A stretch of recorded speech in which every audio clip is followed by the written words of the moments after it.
Good afternoon, I hope everyone's well today. Thank you for watching, it is appreciated. I've been thinking a lot about the protests outside of the migrant hotels, and they've moved on to military barracks and protest outside of military barracks. Does this matter? Is it important? Will it change anything? I don't think so. Not directly. I'm going to explain where I'm going with this. So let's get into it. I think personally that money buys influence in politics.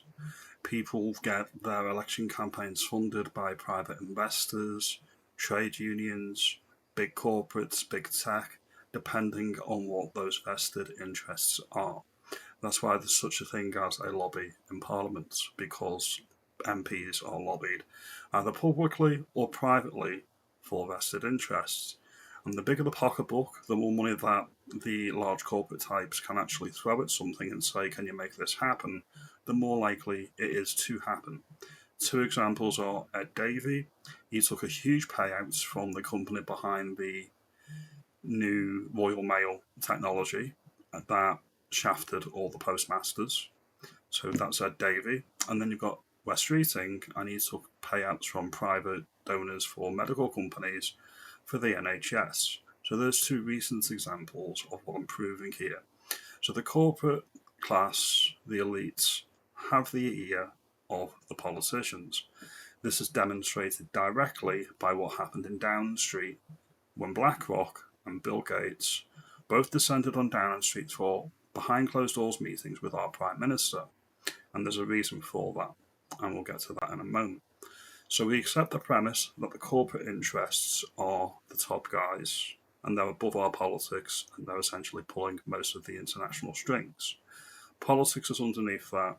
Way, way, way down at the bottom is the little man or woman that sees the demographic change in their society, policies enacted that they never voted for, and they go out and they protest at hotels, and they protest at the military barracks as well. Is it pointless? A roundabout way? No. Directly? Yes. Because when you successfully campaign locally to get a place shut down, what's actually happening is the migrants aren't leaving the country. That policy is in place. Import, import, import. You're just kicking the can down the road to the next constituency or the next person down the chain. So it doesn't really help things. You may get a local victory, which is great. However, big picture, we've still got a heck of a problem. Like my constituency, Runcorn and Helsby, had a migrant hotel. It was curiously shut down just before we got our Reform UK MP elected locally. It's funny how that happens. But there was a revealing clip at the WEF recently. It wasn't this year's WEF, but it was last year's WEF. And it's Larry Fink, who's a bigwig at BlackRock, and he had something interesting to say about mass migration, shockingly to some. So I'm going to play that clip now. The shrinking population is a cause for negative growth. But in my conversations with the leadership of these large developed countries that have xenophobic immigration policies, they don't allow anybody to come in, shrinking unemployment, shrinking demographics.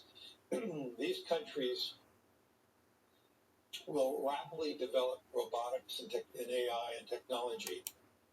So here we have Larry Fink, BlackRock bigwig CEO. He's actually at the WBF, and he's saying that those countries that have rejected mass migration are going to be better placed in the future. Why is this? This is because of the development of AI, and it's going to make a lot of people's jobs obsolete. So there is no need to import unlimited migrants to undercut native workers in any of these countries. There's no need to do that. Why employ a Deliveroo driver if you can employ a drone to do it for the same cost or even less? Why do it?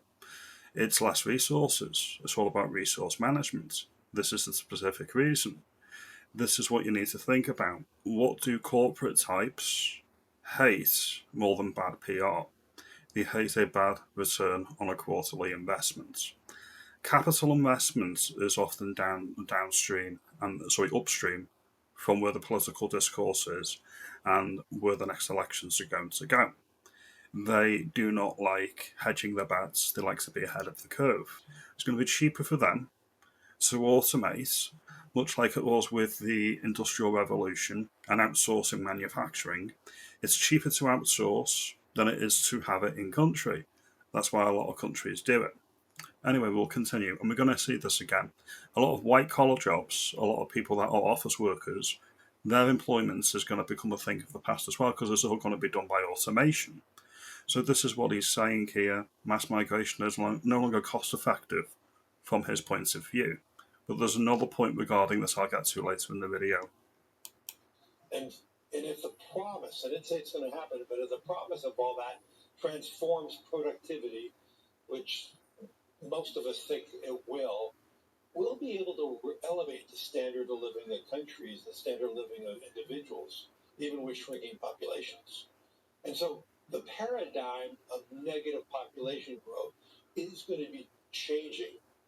And the social problems that one will have in substituting humans for machines is going to be far easier in those countries that have declining population. There's going to be a cohesion issue for the imported diasporas to many Western countries, because when they're no longer useful, where are they going to go? Mass deportations, or they're going to voluntarily leave for better opportunities abroad because they don't have any tie to our ancestral homeland. We'll leave this one here, but yeah, this is the nub of why we need to look at what the big tech and the big money and what they're actually saying. And so we'll leave this one here.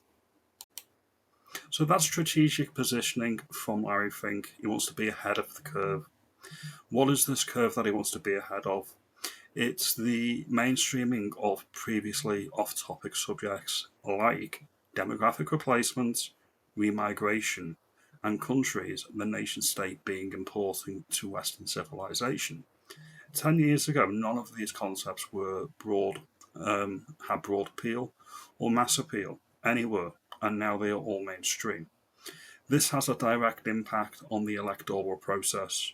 We've seen it in America with Trump, version 1, and the much improved version 2. And we're seeing it with the rise of right-leaning parties in Europe, whether that's going to be Germany at the next election, Greece, Austria, or whether you're going to see it if Meloni's going to stay in Italy, or Spain. Now, the interesting thing about these countries on the continent is their elections, their electoral cycle, is before ours in 2029. This is the thing. America leads, Europe follows, Britain lags. You'll see policies in Europe now that they're talking about bringing in this year are offshore detention camps for migrants, making sure that people don't have an indefinite leave to remain, although they don't use that phrase on the continent. The conversation, I'll get my words out, the conversation has shifted. This is a good thing. This is where it does matter what we do locally because it does have a larger impact on policy later down the line. This is my assertion, this is my feeling to why we're getting more migrants now. Because America's leading the process, Europe will follow, and Britain will eventually follow last. This is the thing. This is why there's no aggressive approach from Starmer to actually sort the migration crisis, either legal or illegal, now. There's no push to do that because his election cycle is after the continents, and we all know he's in hotter then. So by me making a video like this, or you doing protests locally, or even commenting on videos, or making comments, or making your feelings known online, or whatnot, we are changing the conversation, we are changing the discourse, but it's not direct impact, alright? So when you go down to do the process at the hotels, by all means go. You have my full support. Close all the hotels, close all anything that gives a migrant that's broken into the country let to roam anywhere around the country when they've not been vetted. It's too dangerous. Comment, like and subscribe. But yeah, I think we need a new type of politics. We need a new way of doing things. It needs to be bottom up as opposed to top down. I appreciate your time. You have a good day. Thank you.